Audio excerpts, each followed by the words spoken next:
하나님 감사합니다. 이 새벽에 기도할 수 있는 시간 주시고 하나님을 찾고자 하는 심령을 주셔서 감사합니다. 항상 주님이 우리를 먼저 찾아오셨고 우리는 그 주님의 임재에 반응합니다. 항상 이 관계가 유지되기를 소망합니다. 주님, 우리는 주님을 찾기에 무능하오며 주님이 우리에게 와주셔야 주를 찾을 수 있사오니 주의 성령 하나님 임재하여 주시옵소서. 하나님을 찾을 때 그것이 평안이며 하나님을 찾을 때 이것이 안식이니 주여 인도하여 주시옵소서. 예수님의 이름으로 기도드립니다. 아멘.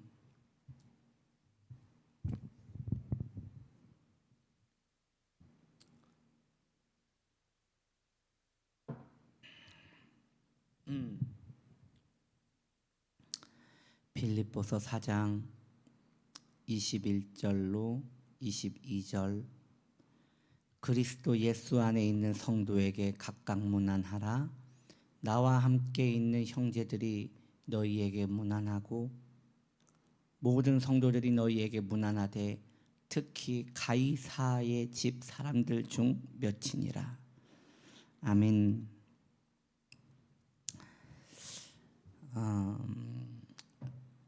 사도는 오늘 본문에서 자신과 동역자들, 여기서 동역자들이란 글쎄요, 디모데를 말하는 걸까요? 아니면 브리스길라와 아굴라를 말하는 것일까요? 여튼 그때 바울과 함께 있었던 동역자들, 지금 바울은 로마 감옥에 있는 사람 아닙니까? 그러니 그 곁에 어떠한 동역자가 있다는 것이 아니라 아마도 그 감옥에 있으면서도 사람들이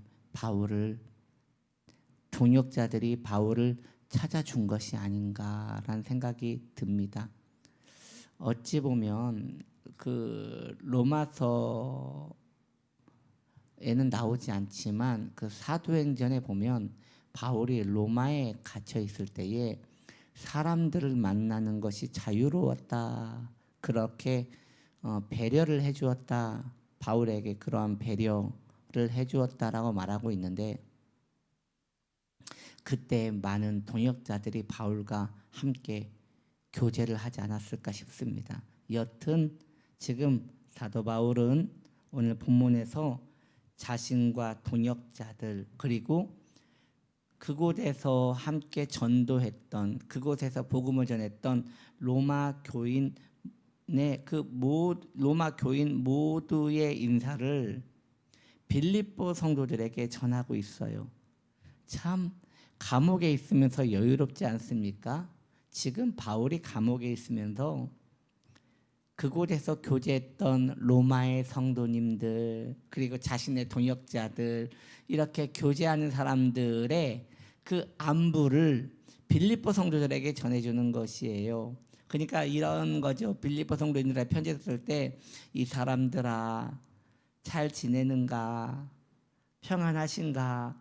나도 평안합니다. 나 당신들 참 보고 싶습니다. 그리고 여기에 있는 로마의 성도님들, 그리고 나와 함께 있는 그 동역자들, 이분들도 당신들을 많이 보고 싶어하고 그리워합니다.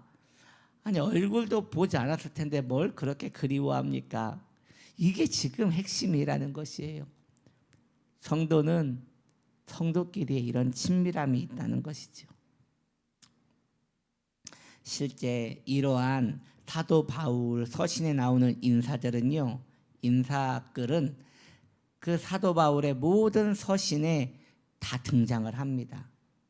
바울은 어디를 가든지 자신의 이름뿐만 아니라 함께 있는 그리스도인들의 이름을 함께 넣어 편지를 썼더랬습니다. 그런데 유독 빌립보서가 더 흥미로운 사실은 특별히 아름다운 초대교회의 삶과 특징이 진하게 묻어져 있기 때문인 것이에요.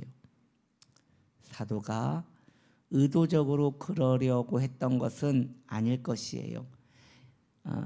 뭐 그렇게 의도성을 가지고 하려던 건 아니고요.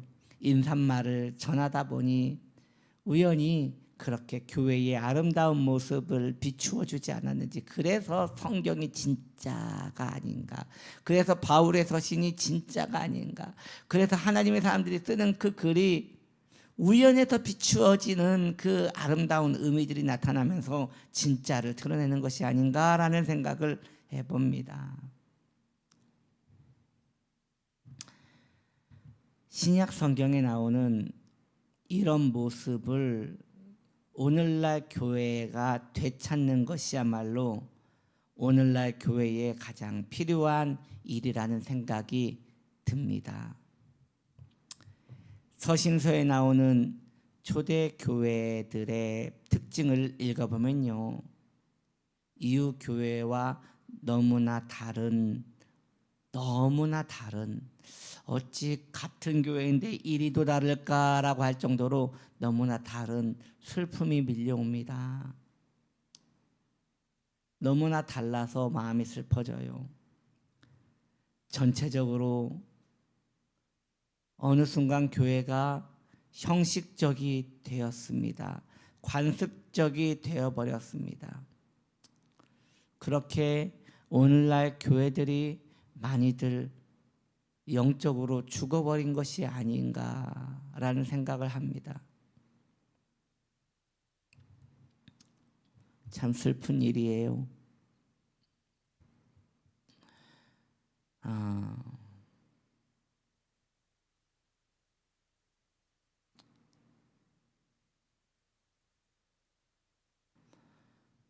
요즘 어느 목사님께서 많은 성도님들을 모아놓고 정치적 발언을 하세요. 많은 목사님이 나오셔서, 그렇게 영향력이 큰 목사님이 나오셔서 그 귀한 예수 피로 사신 그 귀한 성도님들을 모셔다 놓고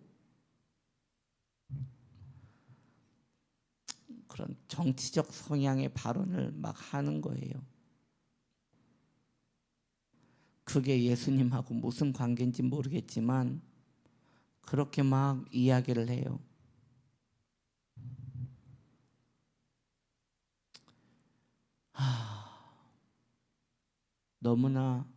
너무나 슬픈 일인 거예요. 너무도 슬픈 일인 거예요.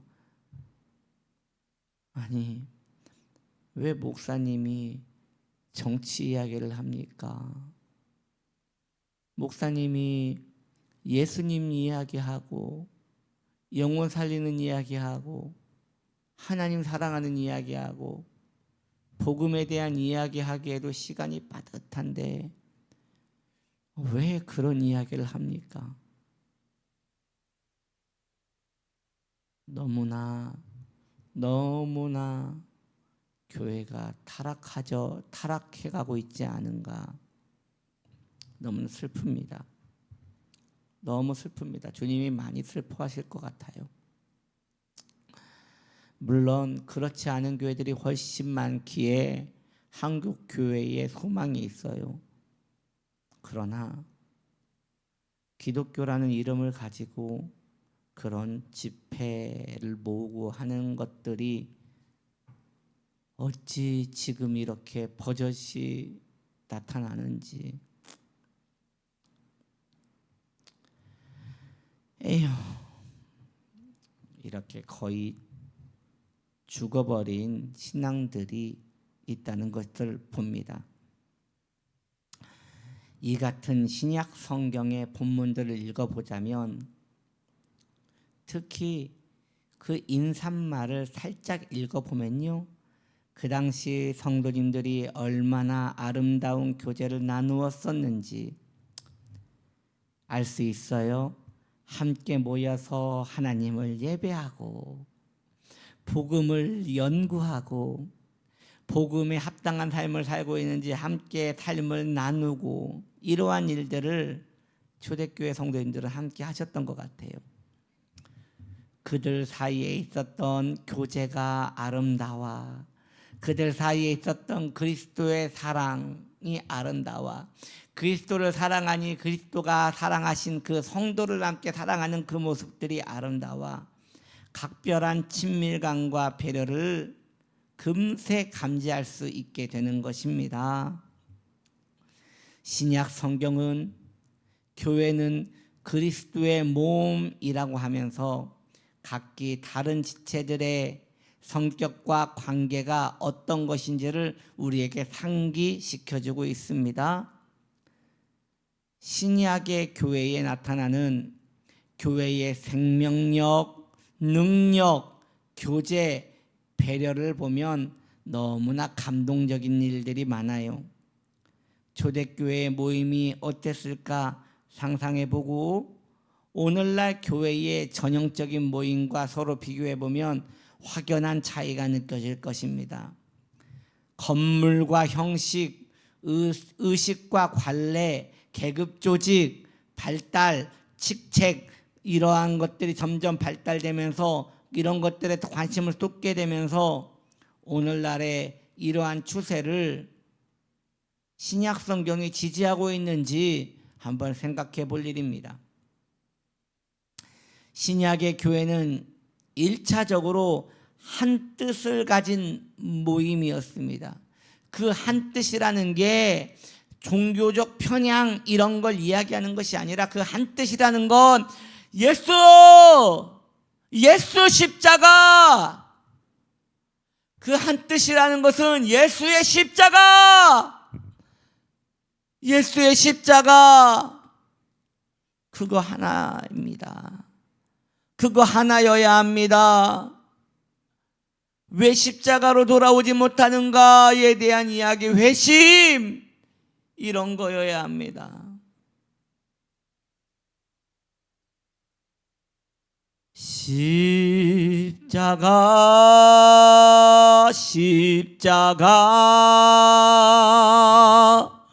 내가 처음 볼 때에 나의 마음의 큰 고통 사라져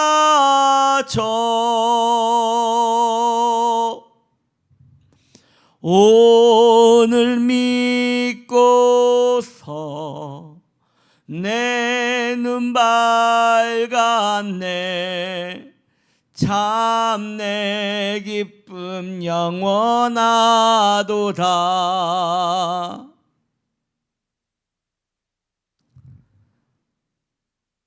여러분, 이것이 예수 안에서 만난 성도들이 한뜻 모아 외쳐야 할 고백인 것입니다.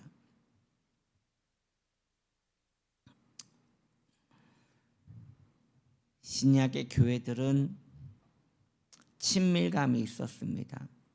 사랑의 분위기가 있었습니다.